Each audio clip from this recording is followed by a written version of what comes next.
FGD seperti ini kita adakan setiap bulan sekali dengan tema berbeda-beda.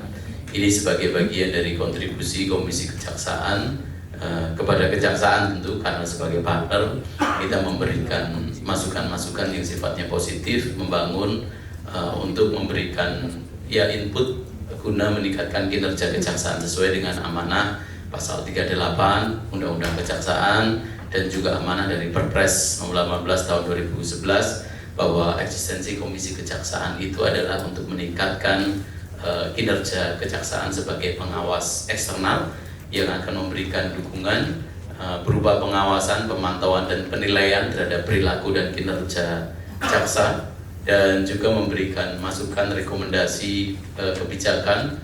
Salah satunya adalah rekomendasi kebijakan dalam hal substansi pengaturan regulasi dan segala macam. Termasuk FGD hari ini adalah bagian dari upaya kita untuk memberikan rekomendasi kebijakan terhadap kepada Kejaksaan Agung, bisa jadi guna memberikan masukan terhadap perubahan di Undang-Undang Tipikor kita yang masih menyisakan persoalan. Sebagaimana kita ketahui bahwa ada, kalau secara umum kan ada 7 jenis klasifikasi pidana korupsi yang diatur dalam Undang-Undang Tipikor ini. Nah, dari 7 itu tentu pasal yang paling familiar kan di pasal 2 dan pasal 3, dan ini relevan. Dan hari ini kita punya punya kegiatan bersama Hari Anti Korupsi Sedunia yang memiliki tema yang cukup keren, meneguhkan komitmen untuk memberantas korupsi, meneguhkan komitmen berantas korupsi untuk Indonesia maju.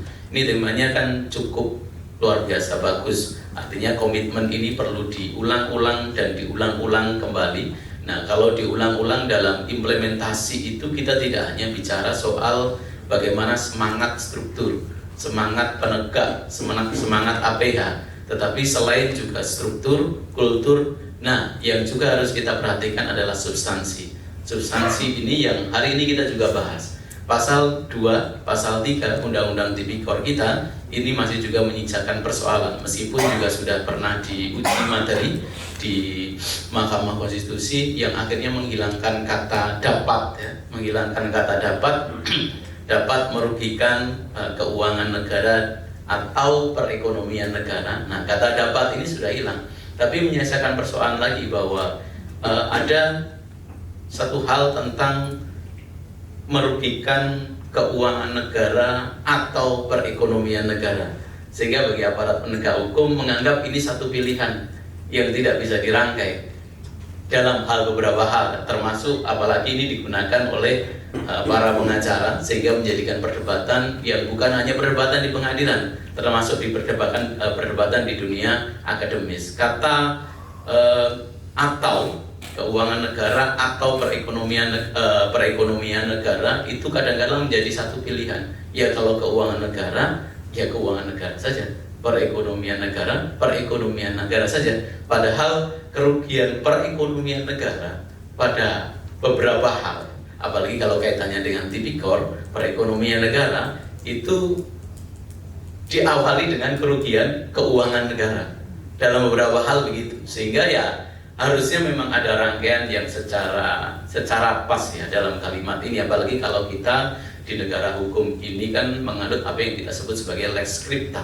Lex scripta itu kan yang namanya aturan itu ya harus kemudian tertulis. Nah, kalau tertulisnya ini masih menimbulkan dualisme atau menimbulkan disparitas dalam kita menafsirkan, maka hal-hal demikian bisa menimbulkan persoalan di kemudian hari dalam menegakkan hukum. Nah, oleh karena itu kita menginginkan bahwa komitmen untuk memberantas korupsi itu bukan hanya dari semangat penegak hukum, tapi juga tuntasnya soal substansi hukum, tuntasnya soal regulasi yang hari ini kita menemukan ada masalah.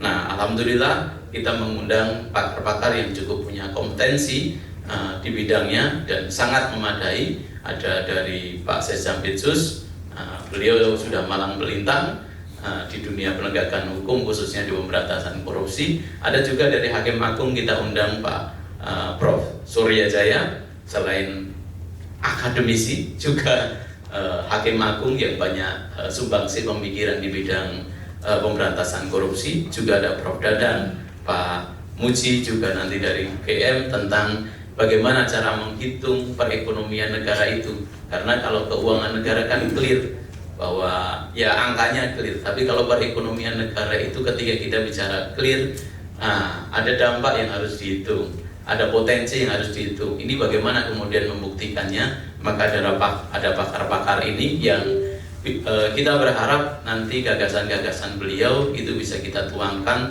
termasuk memberikan kontribusi positif apabila diperlukan guna pembenahan, pembetulan regulasi, guna meneguhkan komitmen kita bersama untuk berantas korupsi demi Indonesia maju dan kita menuju Indonesia Emas 2045 ke depan.